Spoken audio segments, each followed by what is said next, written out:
Some popular operating systems. Most of you who are watching these videos on a computer most probably are using Windows operating system as it is the most popular OS worldwide. If you are using a Dell, HP, Lenovo, or for that matter, most of the company's laptops, they must be a Windows computer. So, as we have had a look in the earlier video, that how Microsoft made this operating system MS-DOS for IBM. So IBM did not had any sort of rights on that OS. So Microsoft launched that OS by themselves in the name of MS-DOS. Later they developed other OSs with the graphical interface also, like the Windows operating system. So now we would first understand a little bit about what a graphical interfaces, and also we will try to understand that uh, what is the need of this licensing in software industry. See, if we have any sort of a product, if we are buying a pen, we would pay the price of that pen and then we will get it. But software, you can just copy it and you can make millions of copy of that software. You do not have to manufacture the OS again and again. So you write the piece of code once and you have that software ready. Now you just can make digital copies of it n number of times. So how to monetize it? So what companies do is same is the thing with the songs, like songs and movies, they also have the same thing. In the digital medium, the books also have the same thing. So how do we get people to pay for the books if they will just copy the PDFs?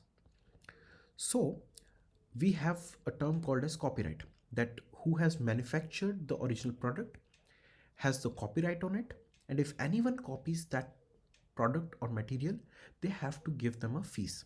Okay, so to run Windows operating system, we have to pay a little bit of amount to the Microsoft, and then we can use that operating system. So whatever the price is, like it must be around somewhere around like $100 something like that for the license of the Windows. So this is the model which Windows uses, and they sell their operating system to the customers and we use it. So why I'm telling you this is that we have to understand the model, the business model of the software industry also. Like we are seeing these days that these tech companies, they are making millions of dollars. So how are they making this much amount of money? It is coming from our pockets only. Okay, so I thought this is an important point which we need to cover. That is why I included this in this course. um, Now I would now let's look at some other operating popular desktop operating systems like Mac OS. If you are using an Apple device currently, most probably you are using Mac OS. So this is also another very popular operating system. Initially, when the kernel was written for Unix based systems, that was later than you know the license of that was taken by various companies, and Apple was one of them, and they uh, developed this modern operating system on that same kernel. So that kernel is same which was there, and now this is the second most popular operating system other than Windows. So, like earlier, we discussed about how companies license their softwares. What Apple does is they do not sell the software separately. If you buy a hardware product from Apple, you get the software bundled with it. So, any Apple user who has bought a MacBook or a Mac desktop computer, they would get the Mac OS pre-installed on it, and you are free to use it for life. So you might say, is it free? Actually, it's not free. I would say the cost of the software is inclusive in the device itself. Okay. Um, Now there is I have told you these two models, but actually there is one another model which is being used. Let's look at that. Um, that another model is known as open source model. In open source, what happens is, mm, you write the piece of code, and then you um, uh, give that code. So when you sell that to somebody, you will give the source code of that OS also.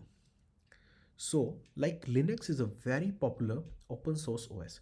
So, when you get that Linux software, like Linux has many distributions, one of the very popular distributions is Ubuntu. So, when you get that um, operating system, you get the source code also. So, you can make some changes into it and you can publish your own operating system. Okay, so this is getting a little bit technical, but the thing is, you have to understand the concept why open source came into existence. Some companies thought that these big multinational giant companies are having monopoly over these softwares. So why not we have a community based operating system where everyone contributes and everyone can freely use that operating system.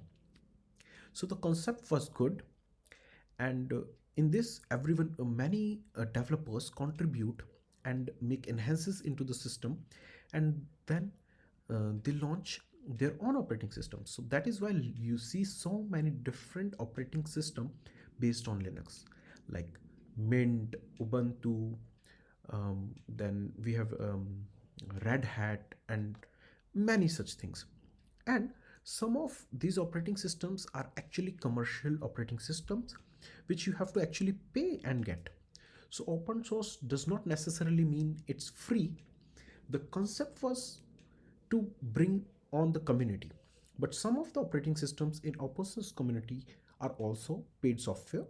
So do not confuse open source with free always, but primarily the concept is to make a community based system where you can contribute and we can have various people working together and distributing the softwares. So it has brought in a new sort of a revolution, but I believe that existence of paid good quality software and services has been um, important part of the industry. So OpenSys also does exist parallelly, and it's a good thing. So another very popular operating system, which is open source, uh, is Android. Many people don't know it, but Android is an open source operating system. You can have it in any mobile phone, and you can modify it and you can use it. So while we are talking about mobile operating systems, um, let's look at uh, some of the very popular mobile operating systems, that is iOS and Android. So iOS is uh, developed by uh, Apple for their iPhones, and Android has been acquired by Google, and they develop it for and sell give the license to various other brands. So uh, the basic difference between a desktop operating system and the mobile operating system, initially it was to make the software you know to be feasible to be run on a device which is not that much powerful. But now mobile phones have become very much powerful. And the second challenge to develop an operating system was like, in a computer we have a keyboard, so we can't input using a keyboard in a mobile phone. So how to develop a smart operating system? So various different innovative things were done. Like in earlier days we used to have those Motorola phones, Nokia phones, or Blackberry phones. They used to have a keyboard. So we used to have scrolling functionality to navigate between the menus and other those sorts of things. But when we had first touchscreen phones, we had to reinvent the design, and hence we had the devices, smartphones like uh, iPhones and other Android phones with great innovation and great operating systems being developed for them. Um, so all of the modern operating systems actually have a graphical interface, As I told you, I will explain you what the basic difference between a graphical interface and a non-graphical interfaces. So you see, currently I am moving this cursor. So you can see that cursor is moving on the screen. See? So uh, this mouse pointer which I am moving and I click on the screen, this is possible because I have a device like a mouse. Think if we did not had mouse, how would we communicate? We would have to type something on the keyboard, maybe. So um, earlier, what we used to do is we used to type in all the commands. I told you this little bit about this in earlier video also. But the main challenge for graphical user interface was not that. See, you can say, okay, we do not have to, type in commands. So how will I navigate to a file? That was a big challenge. And all these challenges were resolved with the invention of a smart device known as mouse. Because now we had a medium to, uh, you know, just scroll things. Things would be listed on the screen. Okay, but how to select those things which are there? If I you the other method could be like I have arrow keys on the computer. I would use the arrow keys and then use the enter key. That is okay, but that's not that smart. Yeah. If you remember in the earlier phones, we used to do that. So we would scroll and scroll and scroll and select with the OK button. That was like long process for just going and opening a file. But this mouse revolutionized everything, and that is, I believe, the very big innovation which pushed the graphical user interface. And Mac OS and Windows both brought in graphical user interface in early 90s. And then when the mobile touchscreen mobile phone came, so the idea behind the touchscreen was this, that to give you a big display and for you to be able to open all these applications just on the tap of a finger. And I believe this has been a great revolutionary 30 years in the tech industry. Every of those technologies, like we have GPS, we can just send messages to anybody, we can just click photo, uh, all of those things are just lying in our pockets. So all of these great innovations which we are doing, in all of those, a very important piece of software is operating system. So I think this course is a very important course, and everyone should uh, go through this course and try to understand what is the importance of operating system in our lives. Every day we are having an interaction with these kinds of devices. Let's say we are having um, a computer, a mobile phone, a smartwatch. Every of those has an operating system on that. Okay, guys. Now I would be okay. I would be logging off from this video. Please go through the next module.